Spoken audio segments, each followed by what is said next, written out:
Angel Meadow is a tiny little beauty spot right in the centre of Manchester. It's on a slope between the River Irk and the Rochdale Road on the north-east of the city. It was an affluent suburb until the 19th century industrial revolution altered the social standing of the area and introduced poverty and disease. It became to be known as one of the most violent and unforgiving estates in the UK, home to many gangs that people call scuttles or scuttler gangs. There was very little work for them. They could work in the tripe works, which would take cow's stomach and process them into a food substance, or they could work in the tannery, turning cow skins and pig skins into wearable clothes. But if you couldn't find work in either of those, you could sell your urine to the tannery, which is used in the process. You'd have a pot to pee in and you keep it under your bed, a bedpan, and every day someone would come round, knock on all the houses and take away the urine. This is why they were known as piss poor. And if you were even poorer than that and couldn't afford your own bedpan, you didn't have a pot to piss in. And that's where those two sayings come from. These factories were at the top of the hill, and the bottom of the hill was the River Irk, and all the remnants and liquids and scents and smells would all drip down from the top of the hill to the bottom into the river, with all the houses and slums in between. So it was a very nasty place to live. When it would rain heavily, the Irk would swell, bringing water up to the graveyard at the church. Because poor people couldn't afford a proper burial, they were putting graves in great numbers, and this meant when the water comes, they would swell and leak, and the bodies would wash away into the river. And this isn't the last time such a grisly discovery would be found, because a few hundred years later, in 2010, a murder victim was found underneath the car park as the cooperative building was moving across the road.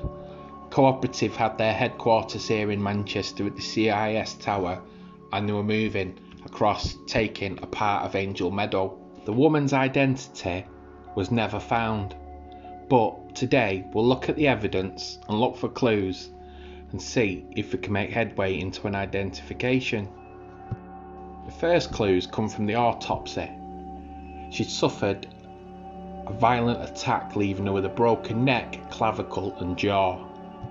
The autopsy also revealed basic details: that she was a woman, she was 18 to 35 when she died, and that puts her death between 1970 and 1980, and police believe the woman would have been born between 1950 and 1954. Her dress size was a 12, her height was 5'1" to 5'7", and she was probably European, but possibly from India and the Middle East. She had a couple of visible fillings, and her first upper right molar was missing, which would have been apparent in life when she smiled. Giving people a basic description would make her recognisable. Her outfit was also very recognisable. She was wearing a blue jumper with a blue brassiere, a green pinafore dress and one black stiletto shoe. The other one was missing. The pinafore dress was distinctive in that it had large buttons and a unique 1970s pattern style. Only one of her shoes was found though. Was the other one lost in a struggle?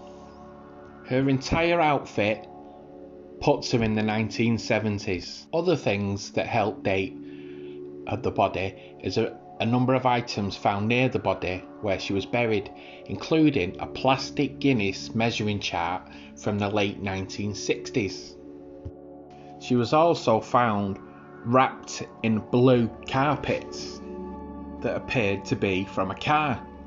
The hole cut out for the gear stick puts the car as a Mark III Ford Cortina, manufactured between 1970 and 1976. Again, leading us to believe she died from 1970 onwards. She was also found with her handbag, which was completely empty. This would normally make you think it was a robbery gone wrong, but I believe a robber or a thief would steal the valuables and not everything. A woman would have handbags, sanitary products, a purse, keys, other things, small, low value items in a handbag too. I think a thief would either grab the handbag and run off and deal with its contents later, or steal the valuables and leave everything else behind.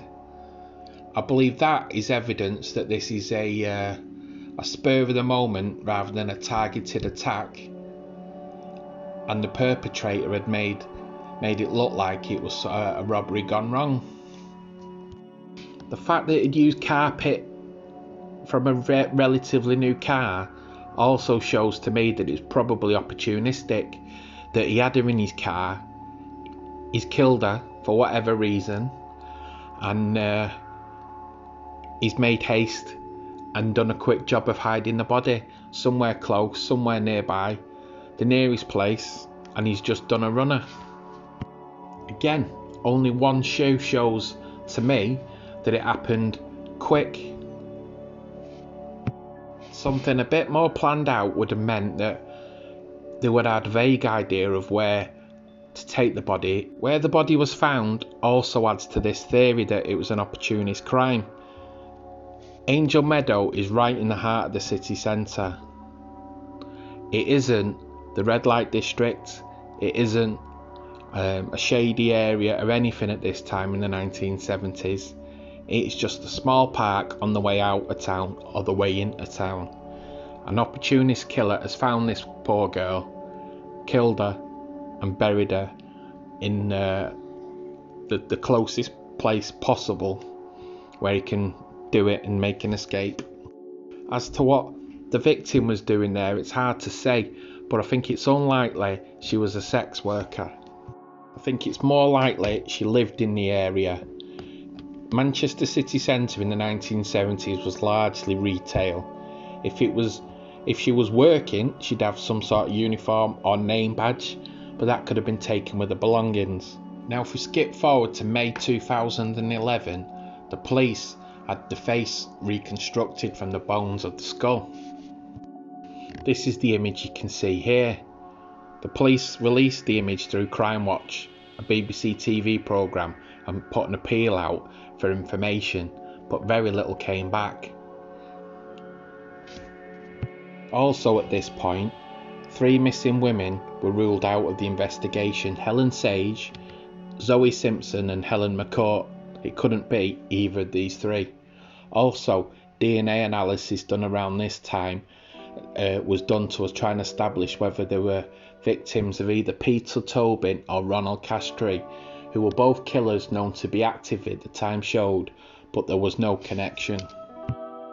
The police compiled a list of 18 potential identities for the victim, which rose to 22 following input from the public. The police stated that the strongest candidate for potential identity of the victim was an individual from Tanzania who had been brought to their attention by a Tanzanian family who had made contact. Although she was a Tanzanian person, her heritage wasn't from Tanzania, so she would have been of white-skinned appearance. Also, additional leads led police to Ireland, Texas and the Netherlands, but all these leads went cold. I think the Guinness measuring chart could also be a big clue.